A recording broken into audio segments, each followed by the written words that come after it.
On May 9th, 2024, the world of filmmaking lost an absolute legend. Roger Corman, one of the most important figures in cinematic history, passed away at the age of 98. Roger Corman is someone that has heavily influenced me as an independent filmmaker. His entire attitude was one of relentless creativity and resourcefulness. He epitomized the spirit of independent filmmaking, showing that with determination and ingenuity, great films could be made on very, very modest budgets. Corman's willingness to take risks and his ability to nurture talent paved the way for countless filmmakers like Ron Howard, Joe Dante, and even Martin Scorsese. James Cameron has even referred to his experience with Corman as attending the Roger Corman Film School. Without Roger Corman, some of our favorite movies would have never gotten made. He laid the groundwork for getting these visionary directors the clout to eventually work on bigger and better projects. Even legendary actors like Jack Nicholson, Tommy Lee Jones, and Sandra Bullock got their start working with Roger Corman. He was a true believer in movie magic, while also understanding the business side of the industry. I've been meaning to make a video talking about his work for a while, just because it seems like not everyone gives this man the credit that he deserved. So this is Roger Corman, the king of B-movies. Here are monsters with razor-sharp claws that hand grenades and dynamite cannot stop. Roger Corman was born in Detroit, Michigan in 1926. He initially pursued industrial engineering at Stanford University. After serving in the Navy during World War II, he completed his degree and dabbled briefly in engineering before plunging into the world of film. His first entry into the film industry was working as a mailroom employee at 20th Century Fox. Disenchanted with the lack of credit for his ideas, he decided to forge his own path, his own way. With a knack for storytelling, he ventured into script writing and eventually producing and directing his own films independently. Corman's career soared as he churned out low-budget films that garnered attention for their innovation and creativity. He became known for his efficiency, often shooting films in record time under very tight budgets without compromising quality. Oftentimes, these movies would make back their budget tenfold at the box office. Throughout the 1950s and 60s, Corman's productions spanned various genres including science fiction, horror, and exploitation. He also created a series of horror movies with the legendary horror actor Vincent Price in the leading role. These films were loosely based on Edgar Allan Poe stories and feature gothic settings, eerie atmospheres, and very chilling visuals. In the 1970s, Corman founded New World Pictures, becoming a pioneer in distributing foreign and independent films in the US.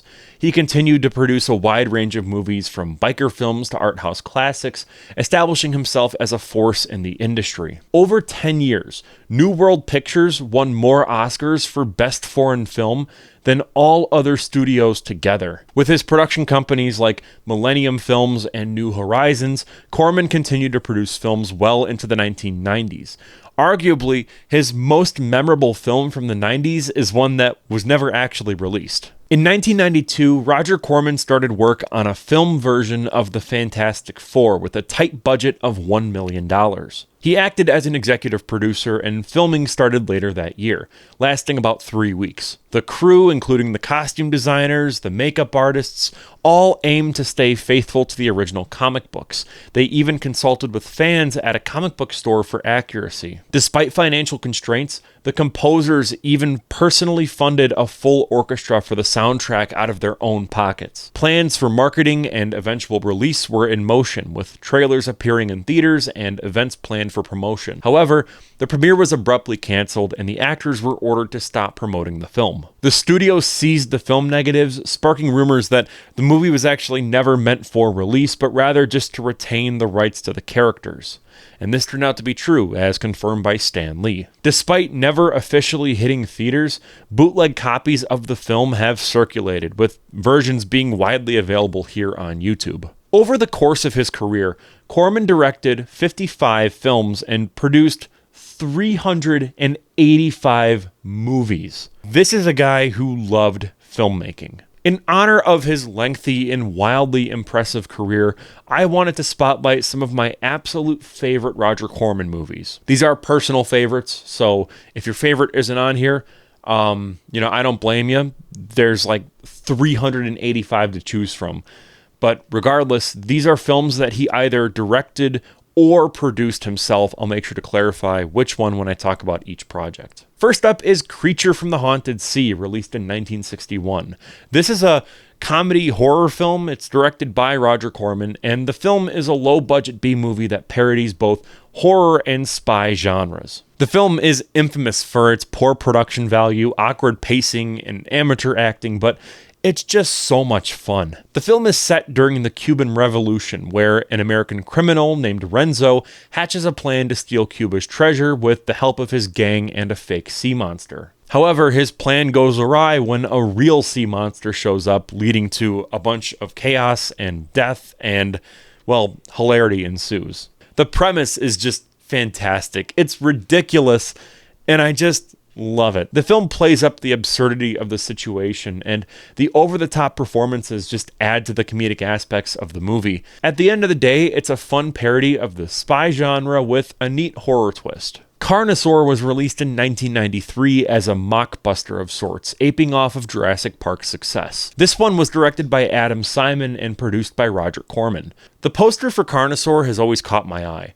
There is something about the lighting and the blocking of the T-Rex itself that just works so well. The film itself is B-movie fun. The final confrontation with the T-Rex is awesome, and I love all of the practical effects. Is it cheesy?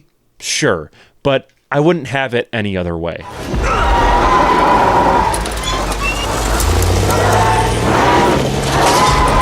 Frankenstein Unbound was Corman's last directorial feature. Released in 1990, this is one of the most insane Frankenstein stories ever put to screen. It's actually based on a book, which sounds crazy, but the way it works is it starts out in 2031 as Dr. Buchanan invents a powerful energy beam that's meant to end wars without harming the environment. It goes haywire and causes a rift in time where he ends up in 1817 Switzerland. He meets Victor Frankenstein and they team up to stop Frankenstein's monster. It then goes completely bonkers when Buchanan meets Mary Shelley. Yes, the real-life author of the Frankenstein novel. They all work together and try to defeat the monster, but Frankenstein is killed, his castle is destroyed, and the monster ends up in the future where he is blown apart by lasers. The film is an absolute riot. Raul Julia kills it as Dr. Victor Frankenstein, while John Hurt does a fantastic job of playing Buchanan. I really like the monster design here for Frankenstein's monster. It's like a twisted version of John Travolta's character in that garbage Battlefield Earth movie. I just love the scene where he gets blown apart by lasers. It's like nothing I've ever seen before. Like the majority of Roger Corman's work, the film is extremely entertaining and it's a rip-roaring good time. You think you have killed me, but I am with you forever. I am unbound. He said it! He said it! And with all of that out of the way, I'm Cole McCormick. You're watching Firewood Media. Go and check out some Roger Corman movies if you haven't already. Consider becoming a member to support the channel. It's kind of like Patreon, but with YouTube. For just $1.99 a month, you'll receive member shoutouts and your name featured as an executive producer in all of our film projects. There's going to be members-only videos, like my review of Godzilla Minus One, as well as exclusive behind-the-scenes content that you won't find anywhere else. You don't have to if you don't want to. It's just an extra perk for anyone that wants to support the channel, while also seeing some unique content. Either way, thank you so much for watching, and I'll see you in the next one.